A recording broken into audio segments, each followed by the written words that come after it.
right now. Pittsburgh's best sports show is about to begin. Call us or tweet us. We've got things to talk about on the Ireland Contracting Nightly Sports Call. Good evening, everyone. Welcome inside the Fan Cave. This is the Ireland Contracting Nightly Sports Call. 7 nights a week, we're here talking sports with you at 412-575-2600. You can hit me up on Twitter. It's at KDPomp. And we begin with the Pirates mess. I mean, it doesn't change. 3 straight losses to the San Diego Padres, and you knew this week was going to be tough because they had the Cubs, a team in first place, and the Padres, a team that is challenging the Dodgers for first in the West, and they are pretty much loaded. And the Pirates just couldn't match up. 1-5 on the 6-game trip. They now head to St. Louis before returning home to the Braves. So there's some tough games still to come, and they find themselves dead last in the division once again, 11 games under 500 at 12-23. So the question is, what do you do at this point? They've got to do something. Last year at this time, you might remember, they were sort of in a tailspin, and Paul Skeens was called up from AAA. And he gave him a little bit of a buzz, and things got a little bit better. Would they do the same this week with Bubba Chandler? Because he's playing really well, pitching well down in AAA. You would expect him to get a recall pretty soon. Is that something to jumpstart a team? I don't think so. Their problems go much deeper than that. But it may be something they look to as a little jolt, and we'll see what that does, if anything, for an offense that is completely anemic. And this, as we've said over and over again, has been the problem with the Pirates. You know, last year they were one of the worst offensive teams in baseball, and they did virtually nothing in the offseason to try to change that. Now, Spencer Horwitz is getting on the mend, and he should be up here fairly soon. Would that change things? Again, likely not, but he's the guy they had designed to play first base before he got surgery on an injury that they had to know about before they acquired him. And they, again, spent very little money on offensive bats in this offseason, and they are pretty much getting what they deserve, which is no offense. 1 run yesterday, 0 runs today, and you can't win like that. Generally speaking, they are leaving guys on base at a whole bunch of a rate that they don't want at this point. And when you get good pitching, you're wasting what they did yesterday with Bailey Falter. Even though Heaney was not good in the first 2 innings today, still 4 runs every now and then, you got to score more than 4. They got 0. So their problems are deep, and they're going to need to do something. And at some point, somebody's going to pay the price for this. Probably Derek Shelton, but it could be both Ben Cherington or Derek Shelton, or Derek Shelton might be, sacrificed because Ben Cherington may go into Bob Nutting and say, hey, I'm going to make a change in a self-preservation move. I'm not sure what's going to happen, but something has to happen because this is year 6. If it were year 3 of a rebuild, I think they've gone through this. You understand it would take some time, but year 6, things have got to change, and there doesn't appear to be any help coming from the minor leagues. 412-575-2600 on that front. Let us know what you think. Also, Sidney Crosby is going to play for Team Canada in the World Championships. Now, he's done this 3 times before. By the way, Kyle Dubas is the GM of that team, and so he's going to play there. A lot of people would come to the conclusion, why does he need to do this? Whenever there's an injury, you remember all that stuff. You hear it all the time when something like this occurs, but yeah, Sidney Crosby can do what he wants. He's been denied the playoffs 3 straight years. He's looking to play more hockey, and he's done this before. He's been very good on the international stage. He has every right to do it, and I understand why the Penguins would say yes, of course, to this. And Kyle Dubas, again, being the GM of that team, makes it a little more interesting to have him over there with Sidney Crosby on the ice. If you like Game 7s, man, there have been some good ones. Last night we saw one in Dallas between Colorado and Dallas, and it looked for sure like Dallas was dead. They were down 2-0, midway through the 3rd period. They could not muster much offense. And all of a sudden, sports is the great reality. That's what I always tell people. When you're looking for reality TV, watch sports. You'll see it almost every single night. Mikko Rantanen, who spent most of his career, 10 years with Colorado, was looking for a big contract extension. Colorado wouldn't give it to him, so they traded him to Carolina. Carolina then moved him to Dallas when they couldn't come to a deal. Dallas immediately signed him, 8 years, $96 million. And in this last 2 games in this series, he accounted for 8 points in games 6 and 7, both much needed for Dallas. And last night in the 3rd period, when they needed a goal, they got one. He came in with a great wrist shot, scored to make it 2-1. Then he got another goal after that to tie it up. He assisted on the game-winning goal, and then Mikko Rantanen got an empty net goal for the hat trick. That was phenomenal television. And tonight we have another one of these games. The Jets and the Blues are 3-3. A lot of storylines in this one. But Winnipeg scored with 1.6 seconds left to force this. Otherwise, their season would have been over. And they were the Presidents' trophy-winning team. Sports is great for that regard. You're going to see a lot of great stuff and things maybe you haven't seen before. And you'll say that to yourself, oh, I've seen that. No, you haven't. A lot of stuff you haven't seen before, and that's the beauty of sports. 412-575-2600 is the number to call. Love to hear from you. We'll do it when we come back, right here on the Ireland Contracting Nightly Sports Call, KDKA Plus and 93.7 The Fan.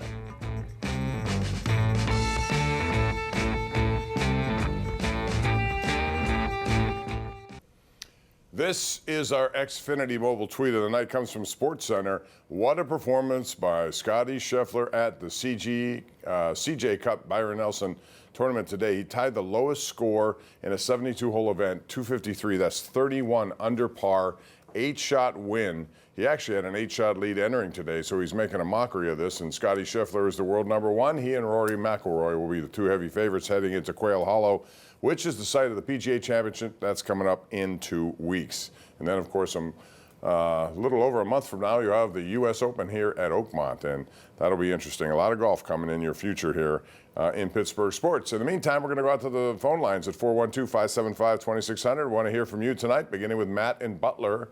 Matt, you're first up. Go ahead. Hey, Bob. Hey, well, one of the things we've learned is it wasn't Clint Hurdle. They got rid of him. They brought somebody else in who's Derek Shelton, actually worse, which is hard to believe.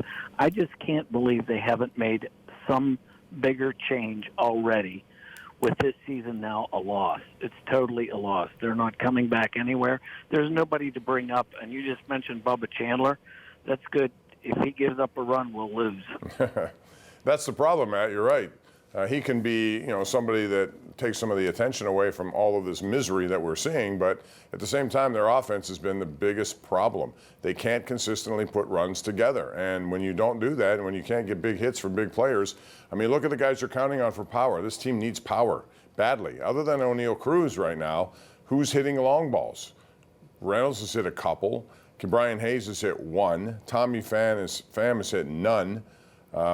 You look around the rest of the infield and outfield, you're not going to find many power spots, and they need it, and they haven't developed any. And that's the biggest culprit, I think, when you're talking about 6 years of this regime.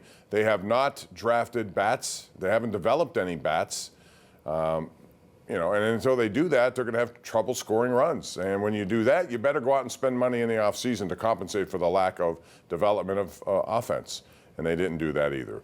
412-575-2600. Let's go out to Jerry in Franklin. Hello, Jerry. How are you? Hey, Bob. Doing great. Hey, first off, I want to say thank you for your Facebook posts. I love those. Great information in a concise manner. Kudos to you for that. You're welcome. Thank you for listening and watching. Yes. Sure. First thing, I want to talk about Steelers, the compensatory picks for next year's draft.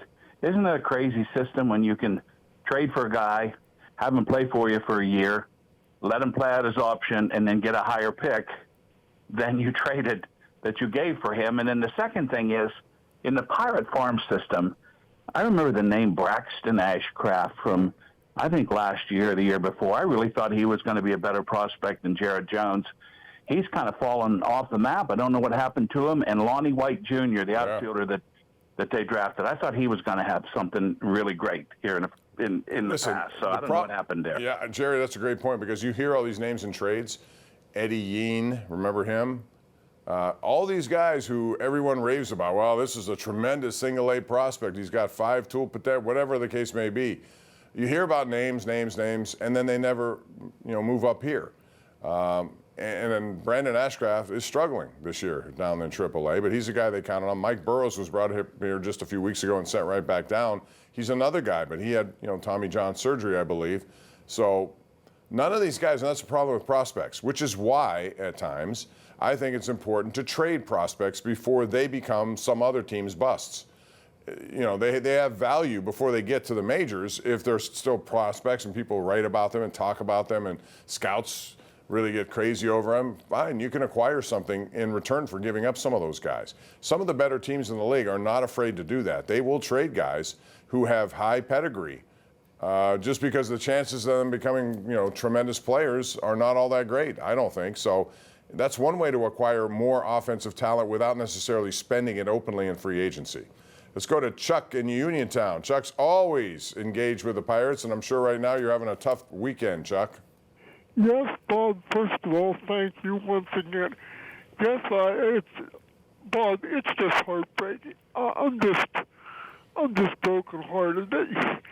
I mean, this is one of the great franchises in baseball. And look at the state it's in. But anyhow, what I wanted to ask you, Connor Griffin. He's probably 3 or 4 years away anyway. Is he the best position prospect in the Pirate organization since Andrew McCutchen? He might be. He's only like 19 years old. He's had 1 month in the system.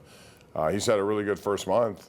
I hope he's not 4 years away. I hope he's one of these guys by age 20 comes up here and becomes a regular player, not unlike what we saw with San Diego last year with Jackson Merrill. 21 years old, almost wins Rookie of the Year. If not for Paul Skeens, he would have.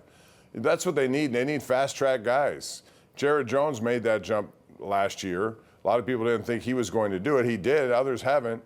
But they need more of those, especially offensively, because they don't have much in their system right now. Sam in Washington. Go ahead, Sam. How are you? Good. How are you doing, Bob? Good, thanks. You know, I'm 67 years old, and it's in 1979 since the Pirates that won the World Series. This is getting disgusting. Something's got to be done. Something has to be done. Well, the owner should feel that, right, Sam? The owner should feel that right now. I mean, how much of it is he going to take without reacting to it? He made his comments on opening day that he believes he's given the necessary resources to this group. Well, if that's the case, you're not getting much bang for your buck, and you need to respond at some point. And I hate saying that because I like both Ben Cherington and Derek Shelton. I think they're good baseball guys, but it's not working here. And again, this is a 6-year project that has gotten worse, not better, over those 6 years. So, you know, at this point, you'd ask the question, no matter what you did, is it going to change this year? No, it won't. But at some point, they have to make just a complete change, whether it's going away from this overly intense metric stuff that they use and just bring in some guy who's a good baseball man who's been around and relies on his gut more than a computer to make decisions. I don't know. They got to do something though, because this is 23 losses in your first 35 games is not a very good thing after 6 years of having this organization like this. We got a bunch of different tweets I want to read here, but before I do that, let's go to Martin in Plum. Martin, go ahead. We were a city of champions.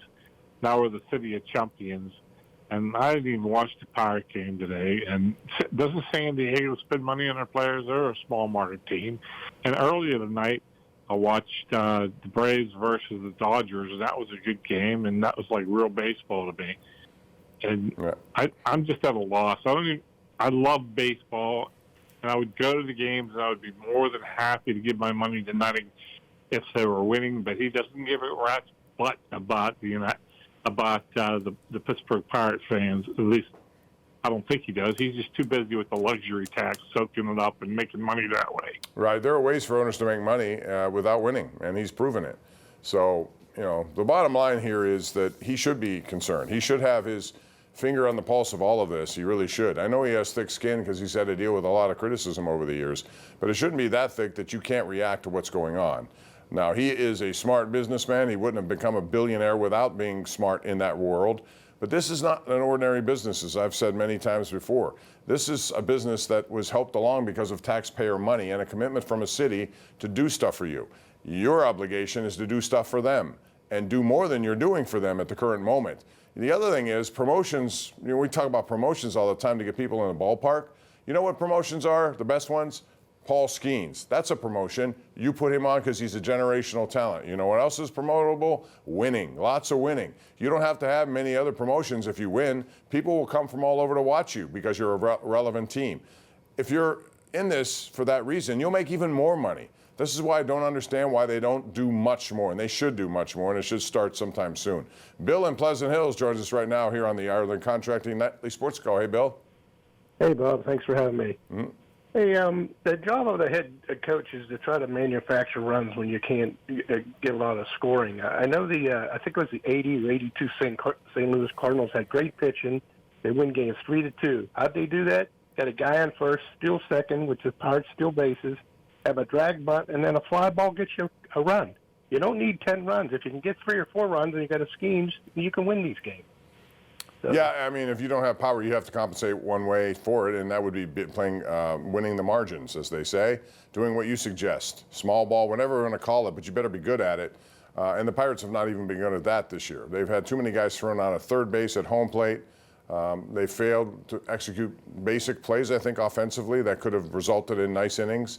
So, that's, Derek Shelton is overseeing all of this. So even though the players are culpable, I mean, this is Derek Shelton's responsibility to change. And somehow he's got to do it. If they're not doing it, then they have to make changes. And we'll see where that leads them to.